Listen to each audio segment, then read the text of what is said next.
This is Showtime Sean Porter. This is Arslanbek Jr. Hey everyone, this is Jesse Vargas. And you're watching True School Sports. You're watching True School Sports. And you're watching True School Sports. Stay tuned. It's personal between me and you, and I'm going to do you some serious harm, you big stiff idiot.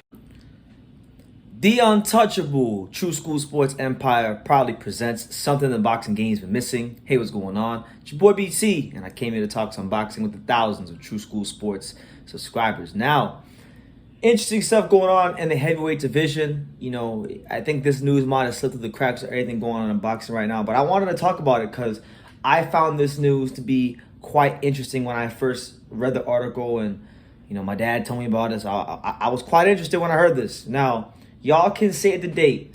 Arslanbek Makhmudov, you know, the heavyweight contender, one of the scariest looking men in boxing. He'll be taking on a fighter that most of the world may not be familiar with, but I'm very familiar with here on True School Sports. I've actually covered his career quite a bit because he's one of South Florida's very own. And that's none other than 6'8", and I said that correctly. He's a 6'8", 14-0 with 13 knockout, Raphael Akpejiori. Now, Raphael Akpejiori is an interesting fighter because Raphael Akpejiori is a guy that, for the most part, you know, he picked up boxing later on in his life, but he comes from a very athletic background. This is a guy, Akpejiori, that, you know, he played some college basketball for the University of Miami. I actually remember, the funny thing about that is I actually remember watching Raphael Akpejiori play college basketball, but before I knew him and before he was a boxer, because I used to watch college basketball a little bit back in the day. But anyway, he did that. Then he even tried out for the NFL. He was on the Miami Dolphins practice squad and didn't make the team. But the fact that he was in the NFL pipeline and played college basketball, it lets you know that this guy is quite athletic.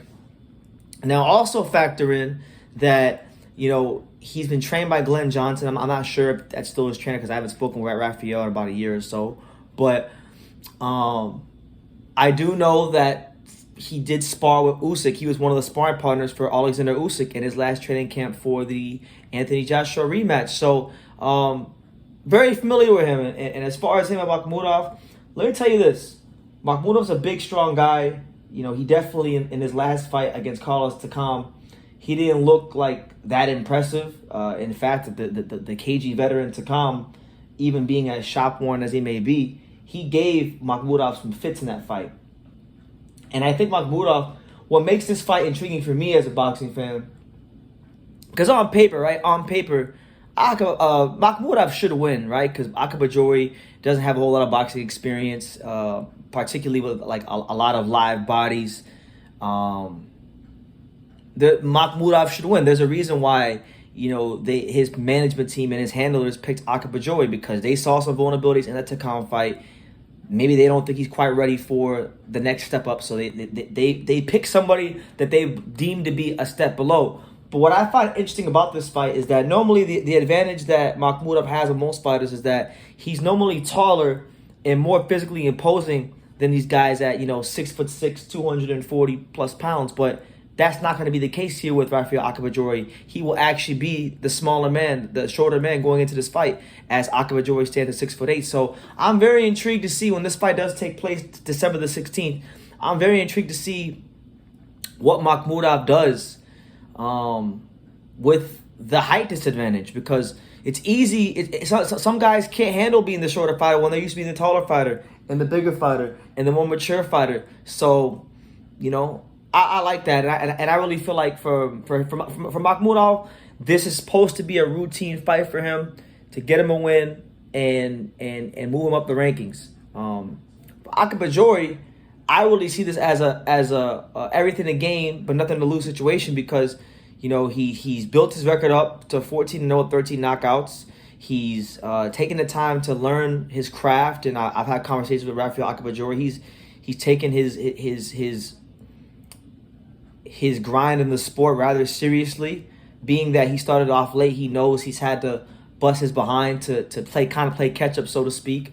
And you know, again, I haven't talked to him in a year, so I don't know where he's at now. I don't know everything that's gone on with him in the last year, but I do know he was sparring with Usyk for that last camp with Joshua, for the Joshua rematch. So I would be led to believe if you're sparring with a guy like Alexander Usyk and you're part of that camp and you're being thrown in there with different guys, then you're gonna have to improve. So if he's improved even the slightest bit, I'm gonna tell you guys this: he may not have the pedigree of a Makhmudov or the amateur experience of a Makhmudov, but Raphael Akpejiori can punch, and that's the intrigue of this fight. It's heavyweight boxing. There's always that one punch factor. But when you throw a guy who's 6'8" in there that can punch and comes from an athletic background, it can make things interesting. But I obviously, being rational and removing my personal feelings aside from it, I think I would obviously favor Makhmudov to win the fight. But watch out for Akpejiori. Akpejiori can punch, and he can make this interesting.